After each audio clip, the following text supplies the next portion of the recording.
Hi guys, this is Melinda with the blog eatingbuckets.com. Today I wanted to talk with you about making your dream board or your vision board for the new year if you haven't already done it. We made ours last night. You may have noticed in my stories on Eating Buckets on Instagram or Facebook or on my blog that that's a big part of our family's tradition every year. And a couple of you asked about it and were kind of curious how to make one for yourself. I just wanted to show you and walk you through it. But first I wanted to tell you about the science behind a dream board or vision board, because I know that those two words can often make people sort of think of something woo-woo or shamanic in essence. And there's actually a better way in a lot of ways to look at making a vision board, and that is to imagine any of your past jobs in corporate settings where the business priorities are listed on a central whiteboard for all to see. And this is sort of like your manifestation center, your business priorities for you as a person, potentially for your own business if you happen to be an entrepreneur or running your own side gig. It is a space where you put your grandest visions, your biggest things, your big all-out hopes for the year ahead. And you also bring to it sort of that very fundamental business methodology, which is to have a really big vision and to remember to approach it daily with small acts or small tasks so that you don't overwhelm yourself with the idea of something so big that you can't get there, nor do you fill yourself with only the small stuff and never really kind of get to the big thing. When I was in graduate school, I remember sitting with a good friend of mine, and she admitted to me that she had this dream board that she kept in her room on the wall opposing her bed, so that every single morning she would get up and she would see this dream board. And even if she didn't stand and study it, the presence of it there, filled with all of her intentions, was a daily, morning and evening at the very least, reminder of what she most wanted to achieve that year. And what she admitted was her disbelief in the fact that every single one of those goals was met by the end of that year.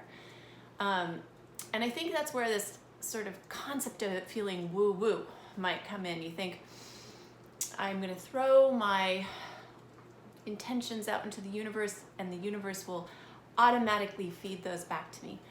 And while I do believe that there is truth to that, the real nugget of wisdom in that intention setting and in that daily practice is your work that you put into it and your own personal effort.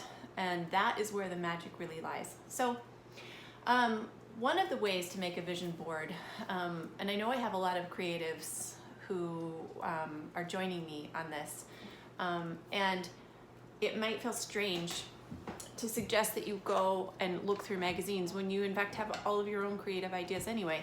It's something that my husband, who is an amazing illustrator, could certainly draw out for himself. The reason that you approach it in this way, and sort of the science behind grabbing a bunch of magazines or a bunch of material outside of yourself, is that you may come to the table with a vision of what you think your year is going to be like, and you may kind of map that all out for yourself in a very intentional way, and you might miss some stuff. So the reason that we end up looking through magazines is because we're searching for triggers and reminders of our own soul's hopes and goals that might not be forefront in our minds. So I go to the library throughout the year, and I go to their community sort of, I think it's a library support fund, and I get the magazines that I really like. They're 25 cents a piece, and sometimes I'll buy a book for $1, know that I'm supporting my local library, and I'll come home with all of these fun books and magazines.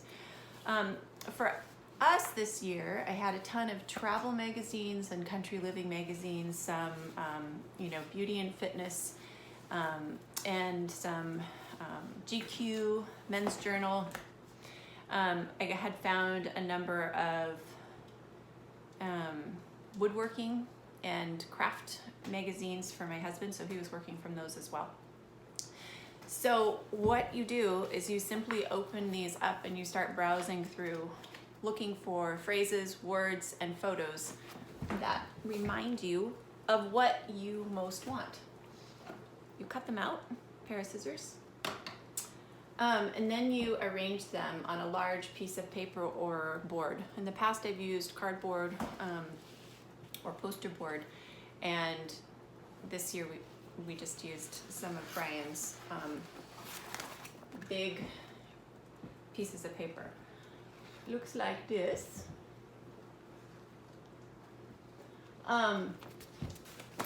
Last year's looked like this, and I kept it in my writing studio as a reminder of all of my creative goals, my personal goals. This year I'm going to potentially frame it just so that it is up on the wall really easily and doesn't get attacked by the weather elements out in my studio. But I did want to call out just a couple of the key ones for me. I'm really invested in coming back to life in a way that I haven't been in a while. And I think, so I found Come to Life, another Come to Life. These were from some really fantastic travel articles. The House Whisperer, Rosie the Renovator, A Porch to Call Home, Make It Yourself, Pave the Way, I Am What I Make Up. Brian found one that I love. The house felt like a good story, and every inch of me wanted to write it. A Taste of Cozy, Natural Wonders, Travel, and this was my favorite one. I have to read it to you. I am the endeavor you didn't know you wanted, or maybe you did.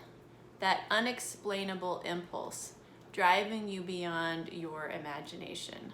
I'll help you reach far off places and create memories you'll keep long after your return.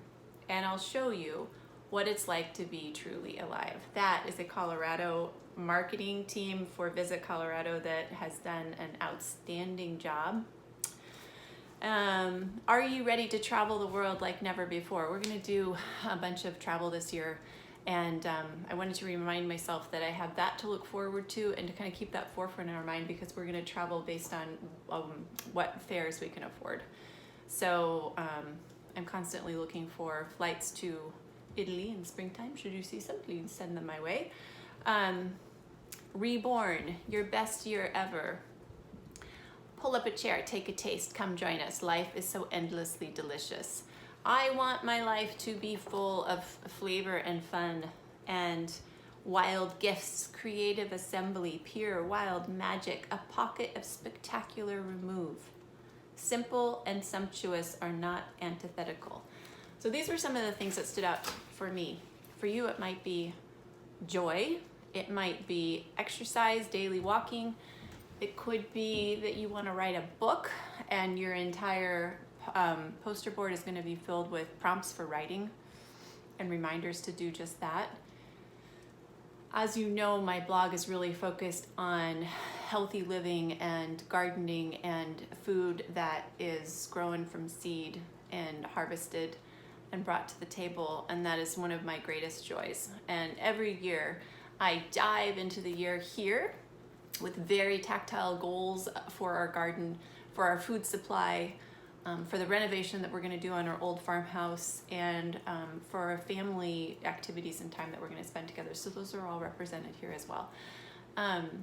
So I hope you just have a great time with it, and I really hope you do it. Thinking about the real daily reminders that it provides for you to sort of, thrust you into your intentions for your new year, and then remind you every day in a very affirmative way to get out there, do it daily, take that small step, that small task that small moment where you're like, oh, I don't want to have to deal with this today. It's raining, as it is for me right now. Or I'm tired, or I'm confused. Reach out, ask people for help. If you have questions, find resources right away to get you unstuck. Remember to sort of open yourself to the creative process and look for resources as you go, whether it's looking to start your business and looking at advice from people who know how to do it. If you're looking for healthy living, follow people who live that way. I'd love to have you join us on that journey, and let me know what you think. Let me know how this works for you, and of course, if you create one, I would love to see it. So please send it my way, and I'll talk to you soon. Bye.